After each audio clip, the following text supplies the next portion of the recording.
Graça e paz, amados irmãos, para mais um momento de estudo da Palavra de Deus. E como é bom estarmos reunidos neste momento, mesmo virtual, porém reunido em torno da Palavra do Senhor. E eu quero convidar você, então, a estar conosco para aprendermos juntos a respeito da Palavra do Senhor. E neste momento iremos falar sobre Jesus Cristo, nosso Senhor e Salvador, Jesus Cristo. Eu quero assim convidá-los para estar conosco. E neste momento inicial, a gente está orando e buscando a face do Senhor. Oremos. Senhor nosso Deus e nosso Pai, nós estamos agora aqui na Tua presença. Nós queremos Te louvar, Te adorar e glorificar o Teu santo nome. Que, ó Pai, estes minutos sejam muito oportunos, de crescimento, de edificação a respeito da Tua palavra. Também agora, ó Senhor, queremos interceder, pedindo que o Senhor tenha misericórdia daqueles que estão sofrendo e padecendo. Que o Senhor, ó Deus, os guarde livre do mal. Que o Senhor também venha curar os enfermos. Que o Senhor venha protegê-los. Que o Senhor venha, ó Deus, estar com aqueles também que estão trabalhando na linha de frente, no tratamento e no combate a esta pandemia. Que o Senhor os abençoe, que o Senhor os guarde, que o Senhor os proteja. Ó Senhor, nós te bendizemos e te adoramos, em nome de Jesus. Amém. Quero convidar os amados para estarmos juntos aqui, aprendendo sobre esse tema, Jesus Cristo, nosso Senhor. Além de um tema, é uma verdade, amados irmãos, nas Escrituras. Nós estamos estudando o Credo Apostólico. O Credo Apostólico é um documento do século II, onde os cristãos que iam receber o batismo recitavam: creio em Deus Pai Todo-Poderoso, Criador do céu e da terra, creio em Jesus Cristo, seu único Filho, nosso Senhor, o qual foi concebido por obra do Espírito Santo, nasceu da Virgem Maria, padeceu sob o poder de Pôncio Pilatos, foi crucificado, morto e sepultado, ressurgiu dos mortos ao terceiro dia, subiu ao céu, está sentado à direita de Deus Pai Todo-Poderoso, donde há de vir para julgar os vivos e os mortos. Creio no Espírito Santo, na Santa Igreja Universal, na comunhão dos santos, na remissão dos pecados, na ressurreição do corpo, na vida eterna. Amém. Amados, podemos ver claramente o credo apostólico, ele é trinitário: Deus Pai, Deus Filho, Deus Espírito Santo, trazido aqui na nossa leitura agora do credo. Hoje iremos falar sobre Jesus Cristo, nosso Senhor. Louvado seja o nome do Senhor. E eu quero que os irmãos leia comigo esse texto de Atos 2:36. Quando Pedro está pregando ali, após todos os cristãos, em torno de 120 pessoas estavam reunidos e foram visitados pelo Espírito Santo, todos ficaram cheios do Espírito Santo, passaram a falar em outras línguas, e a palavra lá no original para línguas quer dizer dialetos, passaram a falar em outros dialetos, porque aquela festa Jerusalém estava repleta de turistas, de pessoas que estavam ali peregrinando nas festas das primícias de outras regiões, e todos foram surpreendidamente, através dessa ação poderosa de Deus, da descida do Espírito Santo, foram alcançados pela proclamação do Evangelho. E Pedro está pregando, e diz assim o texto, versículo 36, esteja absolutamente certa, pois toda a casa de Israel, de que a este Jesus que vós crucificastes, Deus o fez Senhor e Cristo. A mensagem do apóstolo Pedro aqui trazida, cheia do Espírito Santo, é uma mensagem do Cristo que está vivo, o redivivo, o Senhor Todo-Poderoso, o nosso Redentor. E ele traz, em primeira parte, nessa mensagem que Pedro traz para aqueles irmãos, para todas aquelas pessoas que estavam ali na festa de Pentecostes, é sobre o ministério do nosso Senhor e Salvador Jesus Cristo. Quando diz aqui o texto em Atos capítulo 2, versículo 22, assim diz assim a palavra do Senhor, ele narrando, diz assim o texto: varões israelitas, atendei a estas palavras. Jesus o Nazareno, varão aprovado por Deus diante de vós, com milagres, prodígios e sinais, os quais o próprio Deus realizou por intermédio dele, dentre vós, como vós mesmos sabeis. Então está falando sobre o ministério, este que vocês soubem, este que fez milagres, esse mesmo que também foi crucificado, versículo 23, sendo este entregue pelo determinado desígnio e presciência de Deus, vós o matastes, crucificando por mãos de iníquos. Mas o próprio Senhor também, ele fala na mensagem dele que o Senhor é ressurreto, nosso Senhor ressuscitou dos mortos. Versículo 24 diz assim: o qual, porém, Deus ressuscitou, rompendo os grilhões da morte, porquanto não era possível que fosse ele retido por ela. Então a mensagem de Pedro é do Cristo exaltado também. Ou seja, tanto do aspecto de humilhação do Senhor Jesus, quanto também do aspecto de exaltação. No versículo 33 diz assim: exaltado, pois, à destra de Deus, tendo recebido do Pai promessa do Espírito Santo, derramou isto que vedes e ouvis. E quem é esse? É o Senhor Jesus, que é o Senhor e Cristo. Senhor, aqui nós iremos estudar a palavra Kyrios, mas essa palavra no hebraico, como ela é citada, qual seria essa palavra Senhor no hebraico, também iremos estudar. E Cristo, o Messias, o prometido, é o nosso Senhor e Salvador Jesus. Amados, a palavra Senhor, ela tem várias conotações hoje, e com o uso do tempo, a palavra Senhor perde também muito significado. Hoje podemos usar Senhor, e é usado mais no Brasil, como um pronome de tratamento. Olá, Senhor, né? Um respeito também de cortesia, prezados senhores, ó Senhor, forma de também, pode também significar um aspecto depreciativo, quando chamamos Senhor, ou com algum tom assim mais de diminuir alguém, ou de talvez uma resposta, podemos dizer assim, cheia de sarcasmo também, né? Mas iremos hoje estudar sobre essa palavra Senhor no Antigo Testamento, o emprego dessa palavra Senhor na Antiguidade, Jesus Cristo como o Senhor, e nisso iremos conhecer sobre as características do senhorio dele, a manifestação do senhorio dele, os efeitos escatológicos e as nossas atitudes para com o conhecimento e, amados irmãos, do senhorio do nosso Jesus Cristo, nosso Salvador.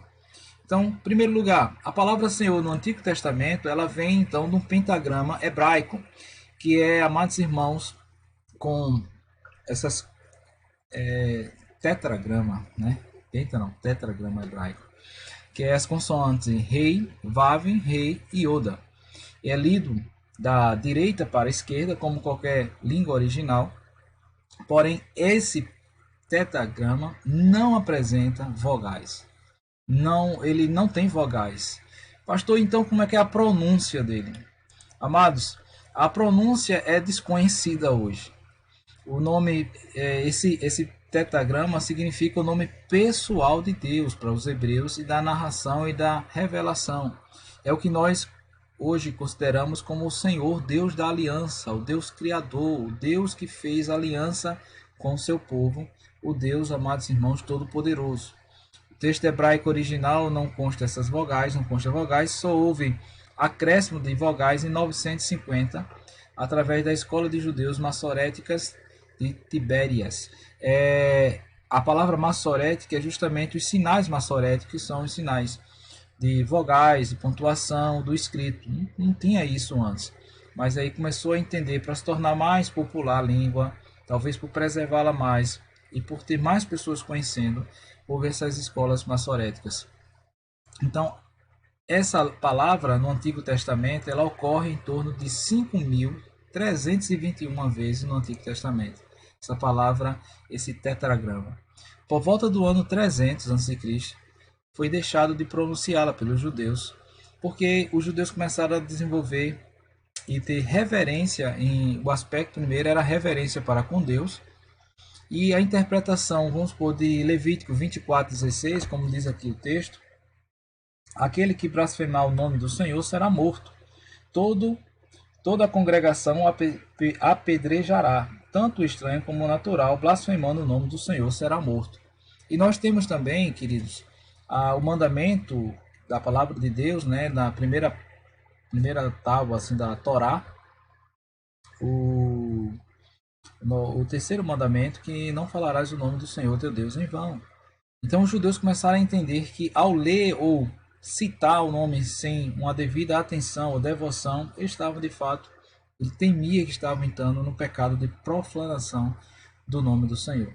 Todas as palavras então desse tetragrama, nos escritos do Antigo Testamento, foram substituídas pela palavra Adonai. Então, quando eles iam fazer a leitura em alta voz, então eles liam um texto como Adonai, né? ao Senhor Deus Todo-Poderoso. Os maçoretas fizeram uma intercalação das vogais Adonai para a palavra do tetragrama. Então a primeira ficou Yahvé, né? Como o J também pode ter o nome de Ish, do Yoda. Então também surgiu o Jeová, que é hoje mais conhecido, e muito se cita mais sobre a palavra Jeová. E dando sequência, amados irmãos, do senhorio no Antigo Testamento, um teólogo chamado Herman Bavinck, ele diz que é especialmente no nome do tetragrama que o Senhor se revela como Deus da graça. E aqui, de modo especial, a afirmação da imutabilidade de Deus e a confirmação do eterno cumprimento das suas promessas decorrente do pacto, do Senhor que se manifesta ao seu povo, do Senhor que vem ao encontro do seu povo. Vamos abrir o texto em Êxodo capítulo 3, é onde o Senhor faz o chamado a Moisés.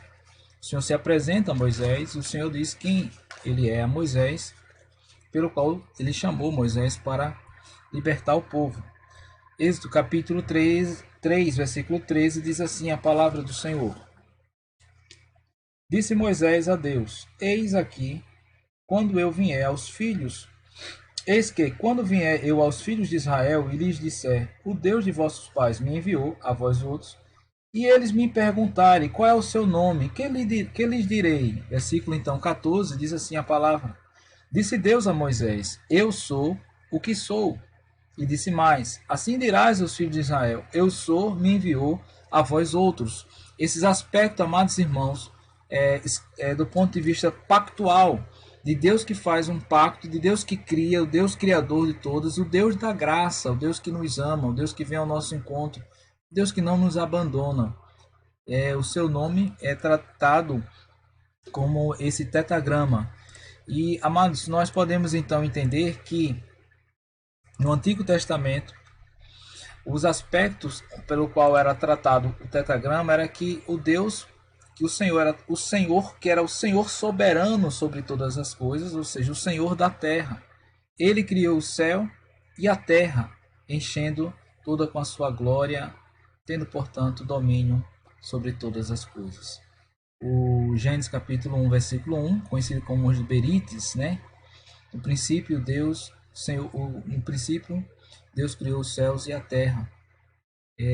Ou seja, a criação do Deus do Yahvé, do Senhor do Jeová, do Senhor que é Senhor da terra, o Senhor que cria pelo seu poder, pela sua palavra, mas também do Senhor que mantém, o Deus que sustenta, chamado então da providência de Deus, desse Deus que faz pacto com os homens, esse Deus que visita os homens, desse Deus que não precisa dos homens, mas esse Deus, ele faz um pacto, uma aliança para com os homens. Então, nós podemos conhecer esses aspectos no Antigo Testamento, primeiro, que ele é o Senhor da terra. Também as tratativas lá em Josué 3, 11 e 13, também a respeito o Senhor que estabelece a terra. Salmo 93, reina o Senhor e trema os povos, ele está exaltado entre os querubins, acima dos querubins. Reina o Senhor, reina o Yahvé, reina Jeová, o Senhor Todo-Poderoso. Amados irmãos, o Salmo 95 é um convite a adorar ao Senhor. Então, quando assim, vinde, cantemos, louvemos ao Senhor, Deus Todo-Poderoso, prostemos aos seus pés, ao Senhor que fez a terra, ao Senhor Todo-Poderoso, estarmos diante da face do Deus Todo-Poderoso. Isaías 6,3, o chamado de Isaías, quando ele tem a visão do Senhor que está exaltado, o Senhor dos exércitos, o Senhor que digno de receber glória, honras e louvores, ele é santo, santo, santo. É a mesma expressão aí do Senhor que criou todas as coisas. O Senhor, o Yahvé, essa palavra é chamada Adonai hoje, né? O Senhor também é o Senhor de Israel, Deus que criou o seu povo e o adquiriu ainda num segundo estágio, quando o livra da escravidão do Egito. O Senhor que é todo-poderoso. É interessante que em Êxodo capítulo 19 nós temos aí a convocação da nação de Israel como a nação sacerdotal, a ação do povo escolhido de Deus. Capítulo 19 de Êxodo, versículo 4 e 6, diz assim a palavra: Tendes visto que fiz aos egípcios, como vos levei sobre asas de águia e vos cheguei a mim. Agora, pois, se diligentemente ouvides a minha voz e guardardes a minha aliança, Então sereis a minha propriedade peculiar dentre todos os povos, porque toda a terra é minha. Vós me sereis reino de sacerdotes e nação santa. São estas as palavras que falarás aos filhos de Israel. O Senhor de Israel, o Senhor que fez aliança com seu povo, o Senhor todo-poderoso, o Senhor tremendo. Vamos lá para o Salmo 100, queridos, versículo 3, quando diz assim a palavra de Deus para nossa instrução. Diz assim: celebrai o Senhor com júbilo, celebrai o Senhor com alegria. E diz assim: celebrai o Senhor com júbilo, todas as terras, servi ao Senhor com alegria, apresentai-vos diante dele com cântico. Versículo 3: sabei que o Senhor é Deus, foi ele quem nos fez, e dele somos. Somos o seu povo e rebanho do seu pastoreio. Toda vez que você encontrar na palavra de Deus, toda a palavra Senhor em caixa alta, faz referência a esse tetragrama que estamos falando agora. Esse tetragrama que foi então traduzido então na leitura dele por Adonai, porque os judeus pararam de pronunciar e não sabem mais a pronúncia, não tem como saber mais a pronúncia desse tetragrama. Outro aspecto é que o Senhor é o Senhor da história. Deus exerce ativamente o seu poder sobre o mundo e os homens, dirigindo a história para a realização do seu propósito eterno. Romanos 8, 28 é um texto muito conhecido nosso. Sabemos, diz a palavra, que todas as coisas cooperam para o bem daqueles que amam a Deus, daqueles que são chamados segundo o seu propósito. Deus que nos chamou, Deus que nos conhece, e nós, a Bíblia diz que nós sabemos, nós não só sentimos, não é para sentir, não é para ter uma sensação, é para ter uma certeza absoluta. Deus é o Senhor da história e nada está fora do seu controle. Ele é o Senhor Todo-Poderoso. Ele é o Senhor da graça. No Antigo Testamento é o registro mais infalível da graça de Deus, é essa palavra, esse tetragrama. Quando diz a palavra do Senhor no Salmo 13, versículo 5, no tocante a mim confio na tua graça, eu descanso na tua graça, eu espero na tua graça. Esta graça deve ser então compartilhada. Nós devemos pregar a respeito da graça de Deus, anunciar o amor do Senhor, a misericórdia do Senhor, a vitória que vem no nome do Senhor, porque o nosso Deus nos convoca para isso. Nós somos chamados para isso, para proclamarmos a palavra de Deus, compartilhar da graça de Deus e anunciar a todas, pessoas, vizinhos, amigos, e nós estamos, amados irmãos, na presença do Senhor para anunciar isso. Vamos agora entender como essa palavra Senhor na antiguidade. A palavra grega equivalente ao tetragrama é conhecida como Kyrios. E no vocabulário, na literatura, Kyrios é atestado pelo filósofo Pítaro, um adjetivo poderoso, autoritativo, poder, força, como também o substantivo Senhor, soberano, quem tem controle sobre pessoas, coisas, assim mesmo. Kyrios sempre contém a ideia de legalidade, de autoridade. Mas a antiguidade ainda vai mostrar que o grego clássico, do período mais antigo, não se empregava como título divino. Embora o termo se aplicasse aos deuses, não havia crença generalizada no Deus criador pessoal pelos gregos. Os deuses não eram criadores, nem senhores do destino. Pelo contrário, eram sujeitos à sina como os homens. Isso é do grego clássico. Já no período, queridos, da antiguidade, conhecido como no Oriente, os deuses são os senhores da realidade. O destino está nas mãos deles e podiam intervir nas vidas humanas para salvar, castigar ou julgar também. E no período helênico, onde houve aquele período de Alexandre o Grande, dos avanços, e todo mundo passou a ter a influência grega, o emprego do título Kyrios nos tempos helenísticos, com referência aos deuses ou soberanos, não surgiram até o primeiro século a.C. Kyrios, Basileus, quer dizer Senhor e Rei, se acha frequentemente entre 64 e 50 a.C. Em 12 a.C., o imperador Augusto foi chamado de Theos Kai Kyrios, Deus e Senhor, primeiro título dado a um imperador a respeito com essa palavra usada, Kyrios. Os romanos principalmente no período de Calígula, se achou atraente ao título de Quirios. Então, de Nero 64 a 68, que é o período de Nero, em diante, sendo que foi descrito como uma inscrição como Routu Patons Cosmo Kyrios, Senhor de todo o mundo, todo aquele imperador. E assumia, somente Nero se intitulou como o Senhor de todo o mundo. Isto acontece também na denominação do imperador que veio Domiciano, que veio a perseguir fortemente os cristãos no período de 90 a 96 do primeiro século. Uma das ocorrências mais antigas é Atos 25, versículo 26, que faz referência a essa palavra Kyrios. Então vamos abrir esse texto, Atos 25, diz assim a palavra do Senhor, em Atos aqui 25, quando Paulo está perante Festo, apelando para César. Versículo 26 diz assim a palavra: Contudo, a respeito dele, nada tenho de positivo que escreva ao soberano. Ao soberano. Por isso, eu trouxe à vossa presença, mormente, a tua, ó rei Agripa, para que, feita a arguição, tenha em alguma coisa que escrever.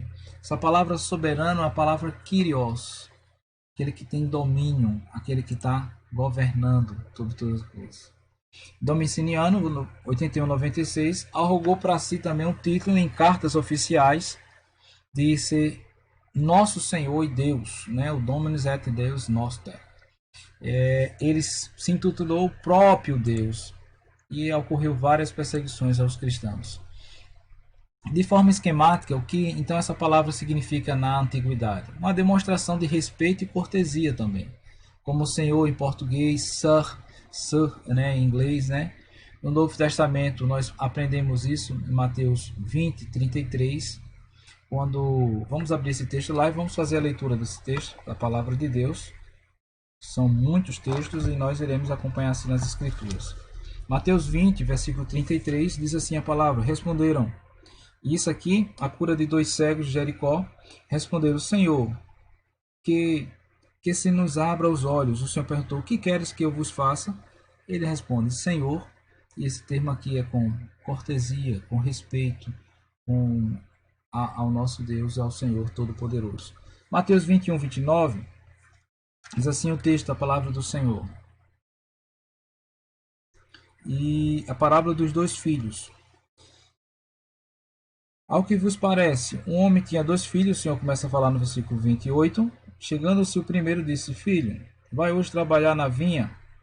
Versículo 29, ele respondeu, sim, Senhor, porém não foi. Termo de Senhor, de tratamento também. Segundo, era tratado com uma estima, prezado aos amigos, aos parentes, como também uma propriedade de algum bem, ou seja, senhor da vida, senhor de uma situação. O texto de Mateus 13, vamos abrir lá e ler esse texto, Mateus capítulo 13, versículo 27. Diz assim a palavra 13, 27.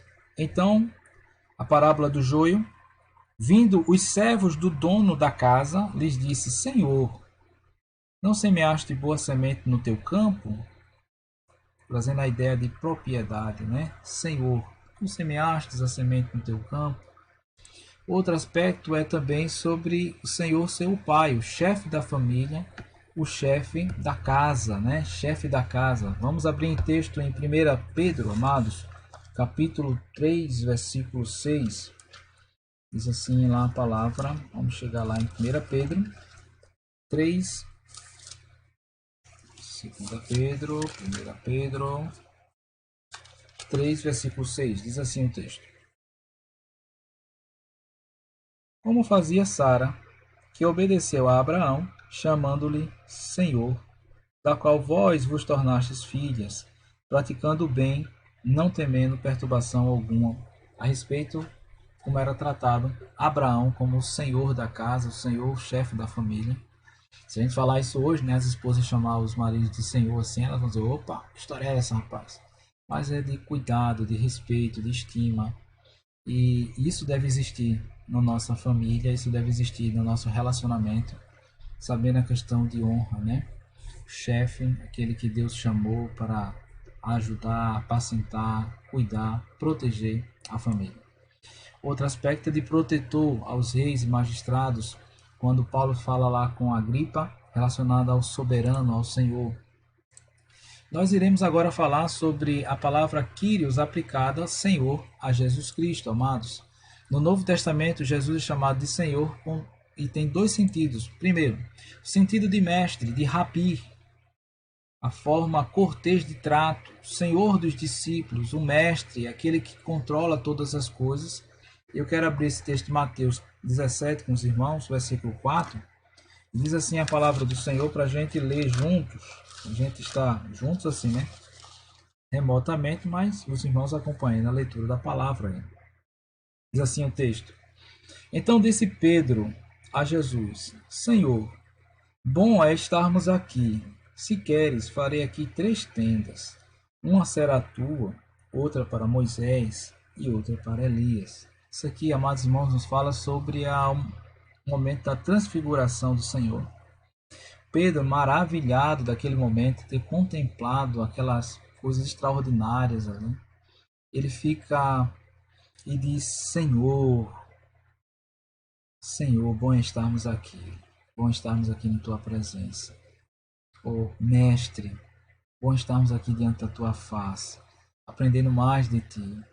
João 4, versículo 14 a versículo 14, 15 e 19, o Senhor se apresenta a uma mulher samaritana.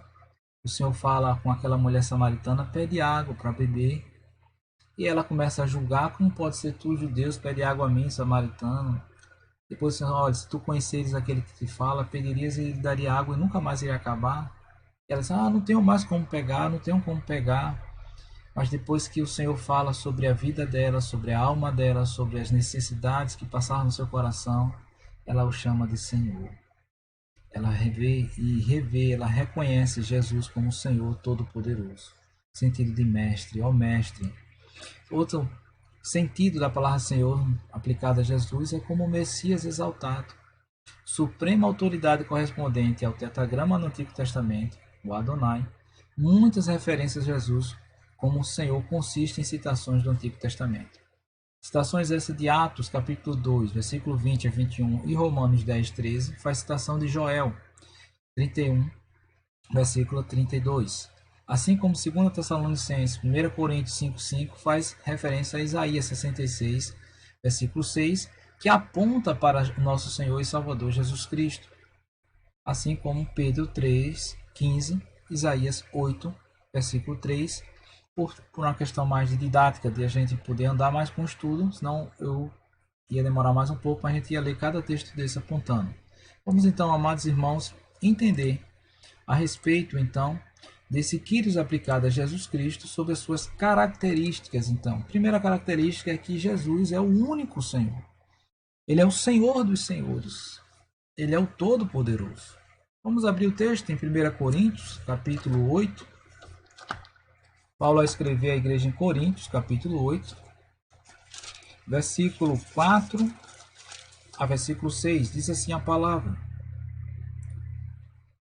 No tocante à comida sacrificada a ídolos, sabemos que o ídolo de si mesmo nada é no mundo do que não há, senão, porque só há no mundo, nada é no mundo, e que não há, senão um só Deus. Porque ainda que há também alguns que se chamem deuses, quer no céu, quer sobre a terra, como há muitos deuses e muitos senhores, todavia, Paulo está falando, todavia, para nós, há um só Deus, o Pai, de quem são todas as coisas e para quem existimos, e um só Senhor, Jesus Cristo, pelo qual são todas as coisas, e nós também, por Ele. Ele é o único Senhor. Não é mais um Senhor. Jesus é o único Senhor. Isso dá a ideia, amados, que todas as coisas estão subservientes, todos são servos. Ele é o único Senhor, de fato, ele governa, é o Senhor Todo-Poderoso. Ele é o Senhor que tem um controle sobre todas as coisas. Ele é o único. Vamos então continuar com o aspecto. Ele é o Senhor Deus Todo-Poderoso. Nosso Senhor Jesus Cristo é o Senhor Todo-Poderoso. Vamos abrir em Apocalipse capítulo 1. Apocalipse capítulo 1, versículo 5 e versículo 8. Diz assim a palavra de Deus.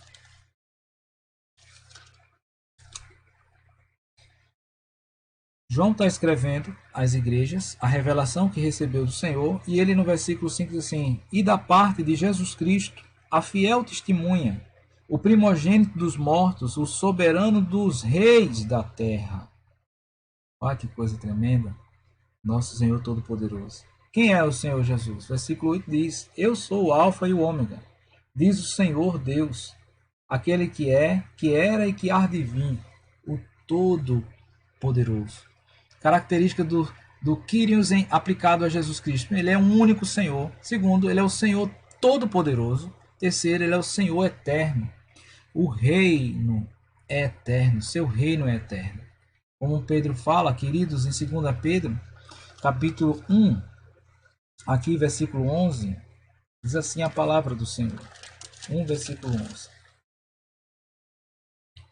Pois desta maneira é que vos será amplamente suprida a entrada no reino eterno do nosso Senhor e Salvador Jesus Cristo. Por isso a sua palavra, ela permanece para sempre. A palavra do Senhor não muda, a palavra do Senhor continua, a promessa do Senhor sobre as nossas vidas. Esse reino do Senhor é eterno. O Senhor é o Senhor eterno. 1 Pedro 1, 24 diz assim um texto: Pois toda a carne é como a erva, e toda a sua glória como a flor da erva. Seca-se a erva, se cai sua flor. A palavra do Senhor, porém, permanece eternamente. A palavra do Senhor permanece eternamente. O seu reino é eterno, sua palavra é eterna. Ele é o Senhor eterno. Ele é o Senhor sobre todas as coisas. Tudo que nos acontece está, amados irmãos, está debaixo da promessa do Senhor Todo-Poderoso. Todas as coisas. Tudo. Vamos ler esse texto de Atos, capítulo 10. E vamos, assim, ensinar e revelar, segundo a palavra de Deus, o significado do Senhor sobre todas as coisas. Atos, capítulo 10, versículo 36. Está aqui o texto narrando, amados irmãos, sobre a ação do Senhor àqueles que foram enviados a pregar a palavra de Deus. Pedro vai chegar na casa de Cornélio e vai pregar a palavra do Senhor a um homem que é romano. E diz no versículo 36 desse texto: Esta é a palavra que Deus enviou aos filhos de Israel, anunciando-lhe o evangelho da paz, por meio de Jesus Cristo. Este é o Senhor de todos. Este é o Senhor de gregos, esse é o Senhor dos judeus, ele é o Senhor de todos, o Todo-Poderoso. Em todas as circunstâncias, diante de todas as lutas, diante de todas as perseguições, ele é o Senhor de todas as coisas. Atos 17, 24, vai nos trazer o texto, a palavra do discurso de Paulo ali em Atenas, e diz assim o texto. Paulo está pregando ali aos atenienses, um povo extremamente religioso, e Paulo diz assim: o Deus que eu quero falar, o Deus que eu quero revelar, é o Deus que vocês têm aqui e vocês não conhecem. Vocês têm um templo aqui chamado ao Deus desconhecido. E Paulo então revela quem é esse Deus. Diz assim o texto, versículo 24: O Deus que fez o mundo e tudo o que nele existe, sendo ele Senhor do céu e da terra, e não habita em santuário feitos por mãos humanas, nem é servido por mãos humanas, como se de alguma coisa precisasse, pois ele mesmo é quem a todos dá vida, respiração e tudo mais. E Paulo conclui: Pois nele, versículo 28, nele nos movemos, vivemos e existimos. Louvado seja o nome do Senhor. Ele é o Senhor sobre todas as coisas. Ele sabe tudo o que acontece. Ele sabe as nossas vidas. Ele é o Senhor misericordioso. Ele é o Senhor que vem com a sua graça e misericórdia. Ele não está distante, mas ele nos visita, amados irmãos. Vamos abrir o texto lá em 2 Timóteo, 2 Timóteo capítulo 1, versículo 15, diz assim a palavra, amados. 2 Timóteo capítulo 1, versículo 2 Timóteo capítulo 1, versículo 15. Eu abri em 1 Timóteo, tá vendo aí? Diz assim o texto: Estais cientes de que todos os da Ásia me abandonaram. Dentre eles cito Frígelo e Hermógenes. Conceda ao Senhor misericórdia à casa de Onesíforo, porque muitas vezes me deu ânimo e nunca se envergonhou das minhas algemas. Antes, tendo ele chegado a Roma, me procurou solicitamente até me encontrar. Versículo 18. O Senhor lhe conceda, o Senhor Quírios lhe conceda, naquele dia, achar misericórdia da parte do Senhor. E tu sabes, melhor do que eu, quantos serviços me prestou ele em Éfeso. Paulo está falando do Senhor misericordioso. Paulo está terminando a sua carreira, mas guardando a fé. E fazendo menção de todos aqueles que o ajudaram e rogando a Deus que o Senhor misericordioso os visite. Texto em Judas, versículo 21 de Judas. Vamos fazer essa leitura, amados. Diz assim o texto aqui em Judas: Guardai-vos no amor de Deus, esperando a misericórdia de nosso Senhor Jesus Cristo para a vida eterna. Senhor Jesus Cristo, Senhor misericordioso, Senhor que vem ao nosso encontro.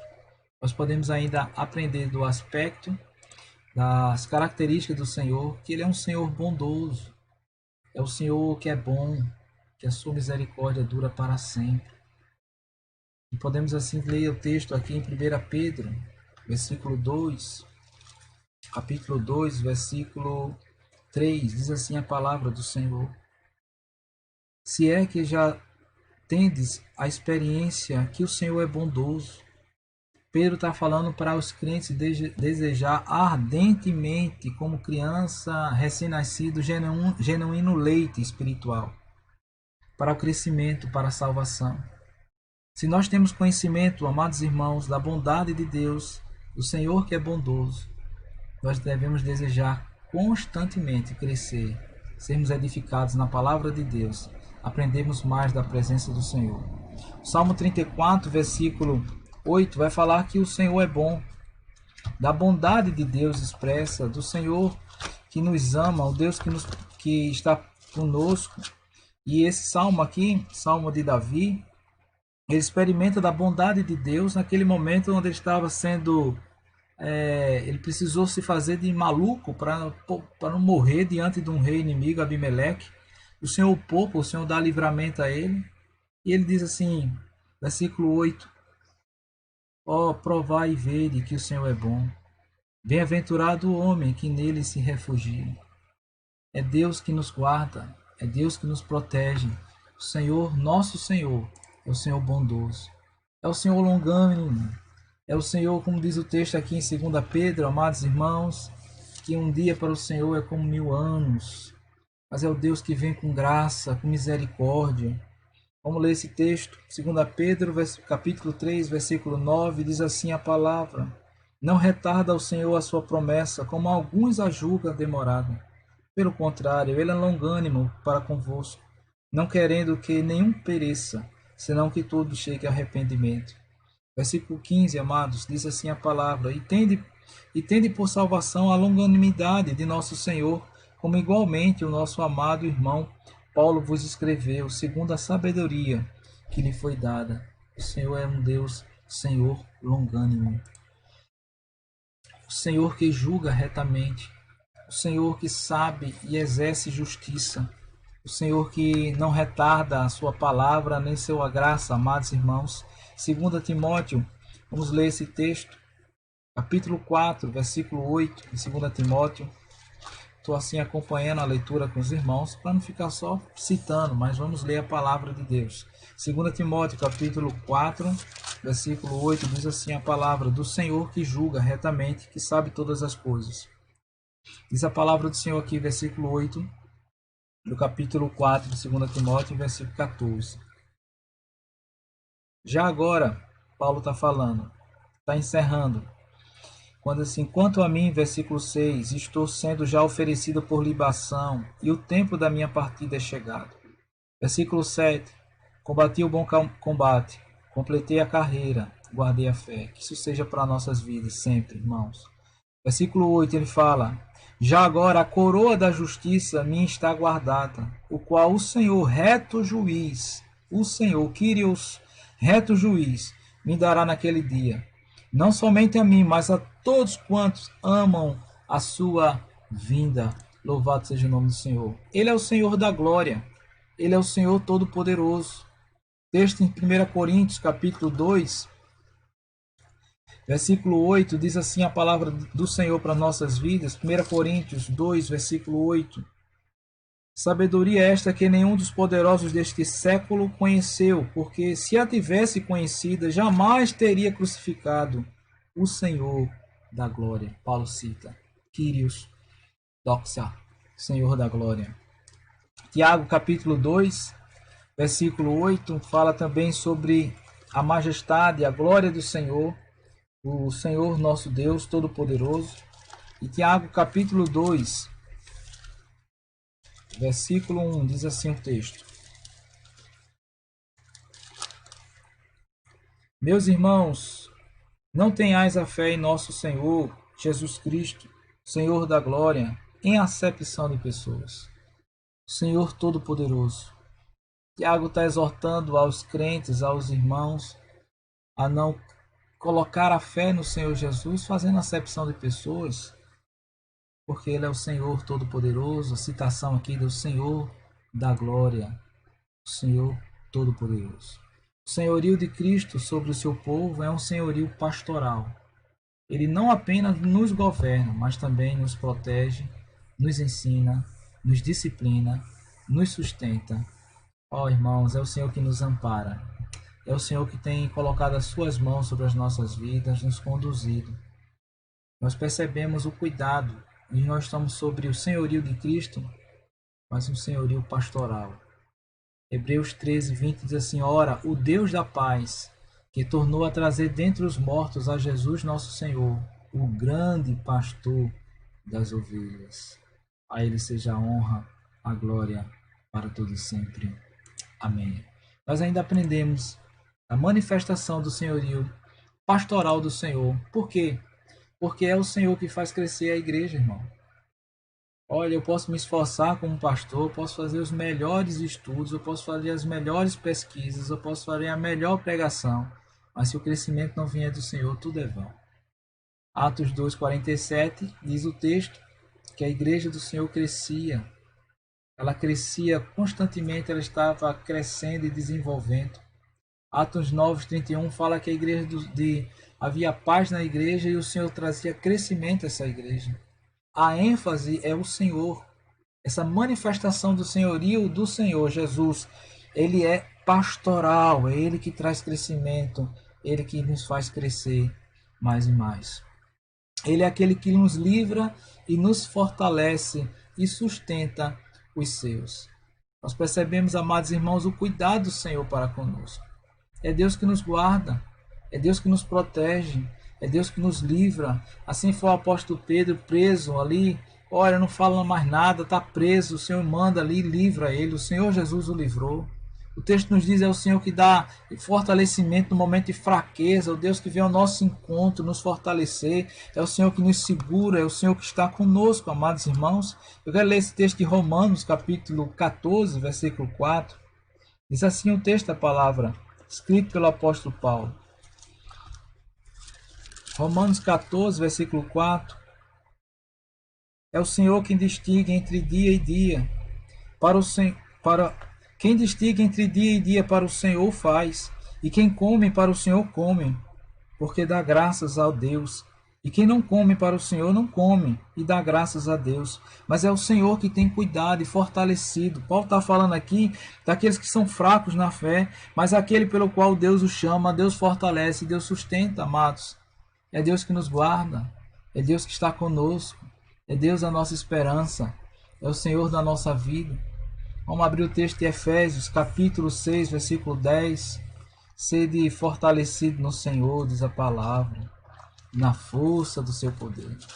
Sede fortalecido não é no homem, não é fortalecido, amados irmãos, numa estrutura, no dinheiro, não. É fortalecido no Senhor. Quanto ao mais, sede fortalecido no Senhor e na força do seu poder. Na força do poder de Deus.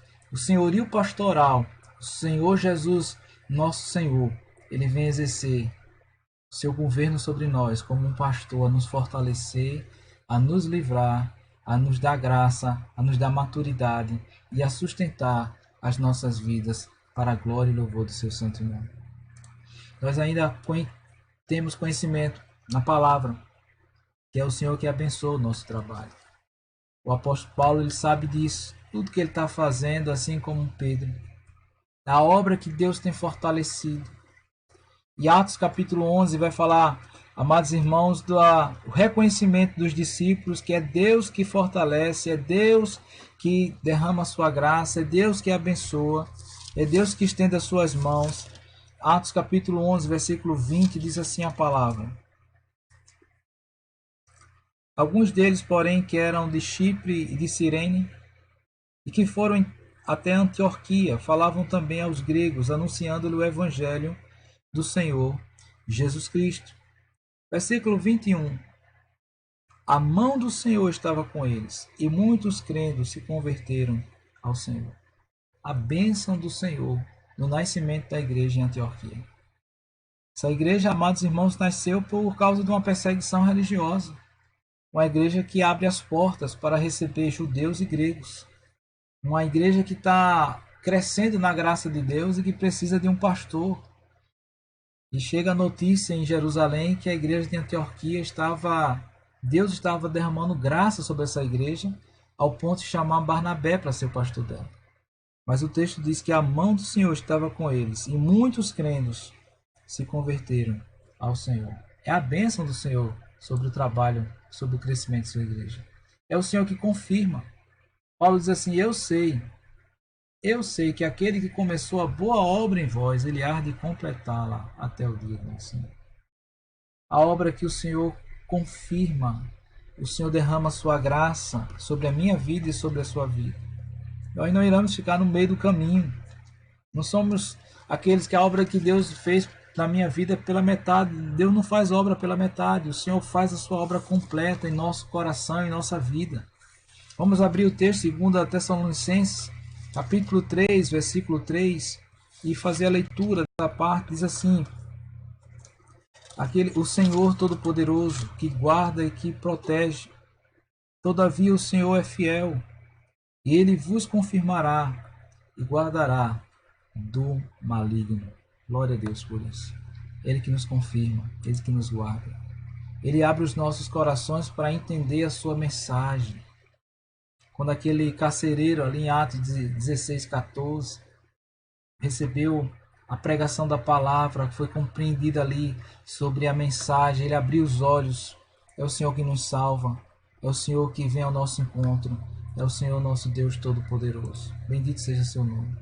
É o Senhor que manifesta a sua graça, dando-nos a paz. Ele é o nosso pastor, pastor que derrama, ele é Senhor, derrama a sua paz sobre as nossas vidas. Romanos 5, versículo 1, né? Fala, justificados, pois, mediante a fé, temos paz com Deus. Temos paz com o Senhor pela sua obra, pela sua graciosa obra de ir à cruz morrer por nossas vidas. Em Romanos 5, versículo 11, ainda dando continuidade ao texto, nos diz aqui a palavra de Deus. E não apenas isto, mas também nos gloriamos em Deus por nosso Senhor Jesus Cristo, por intermédio de quem recebemos agora a reconciliação. Deus pelo qual veio ao nosso encontro, dando a sua graça, dando a sua paz nas nossas vidas. Paulo conclui Romanos, falando aqui, amados irmãos, versículo 16, capítulo 16, perdão, sobre o Senhor Todo-Poderoso, fazendo um louvor ao Senhor. Versículo 20, e 24, ele diz assim o texto: E o Deus da paz, em breve, esmagará debaixo de vossos pés a Satanás. A graça do nosso Senhor Jesus seja convosco. Versículo 24. A graça do nosso Senhor Jesus Cristo seja com todos vós. Amém. A graça, a paz. Por isso, amados irmãos, nós fomos chamados como povo de Deus também para proclamar, anunciar a paz, vivermos, porque recebemos do Senhor essa paz, essa alegria, e podemos saudar uns aos outros com a paz, né? A palavra paz no grego é irene, né? E nós podemos saudar uns aos outros com a paz de Cristo, né? A nossa paz não é a paz do mundo, não é uma paz sentimental. A nossa paz é uma pessoa maravilhosa, nosso Senhor, nosso bom pastor, Jesus Cristo. Nós queremos assim dar continuidade, amados, sobre a manifestação do senhorio de Cristo, é que ele também nos dá o dom da vida. A Bíblia diz que o salário do pecado é a morte, mas o dom gratuito de Deus é a vida eterna em Cristo Jesus. Nós recebemos da parte dele.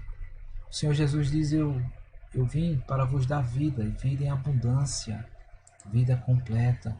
É o Senhor que nos justifica e nos santifica. É o Senhor que vem ao nosso encontro. É o Senhor que muda nossas vidas. É o Senhor que nos limpa e nos transforma e nos faz vivermos em uma nova realidade na sua presença, santificados pela a graça dele, e por isso nós podemos caminhar em santificação. É o Senhor que nos salva, conforme o decreto eterno. Precioso, ele que vem nos salvar. Não é nós que escolhemos e decidimos, mas a obra dele em nós nos leva de forma obediente a obedecer a sua palavra e caminhar na sua palavra. Vamos ler esse texto. 1 Tessalonicenses capítulo 5, versículo 9, diz assim a palavra: Porque Deus não nos destinou para a ira, mas para alcançar a salvação, mediante nosso Senhor Jesus Cristo. Glória a Deus por isso. Ele nos alimenta e cuida da sua igreja. Ele tem cuidado da minha vida, ele tem cuidado da sua vida. Oh, irmão, que coisa maravilhosa saber que nós somos do Senhor e que nós colocamos a nossa vida diante da presença do Senhor. E é Ele que vem cuidar das nossas almas, é Ele que vem cuidar das nossas vidas. Efésios 5, versículo 29, diz assim o texto: Do Senhor que tem cuidado de nós, porque ninguém jamais odiou a sua própria carne, antes a alimenta e dela cuida, como também Cristo o faz com a igreja. O Senhor cuida de mim, o Senhor cuida de você, o Senhor nos alimenta em sua palavra. O Senhor está perto de nós, o Senhor está próximo, o Senhor está, amados irmãos, não é um Senhor distante que dá ordem, mas um Senhor que anda conosco. Filipenses capítulo 4, vamos abrir esse texto lá em Filipenses capítulo 4, versículo 5.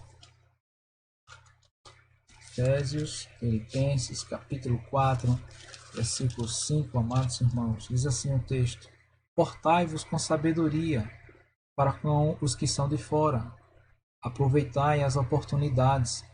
A vossa palavra seja sempre agradável, temperada como sal, para saberes que deveis responder a cada um, porque de fato o Senhor está próximo, o Senhor está perto.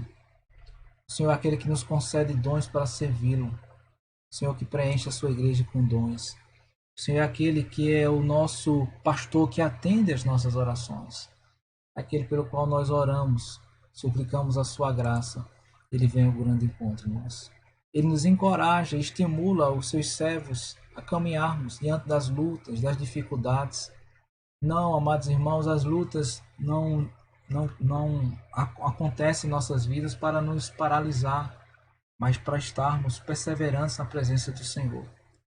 Seja com enfermidades, seja com lutas em outros aspectos financeiros, outros aspectos, amados irmãos, nós podemos perseverar na presença do Senhor, porque o nosso Senhor é o nosso pastor.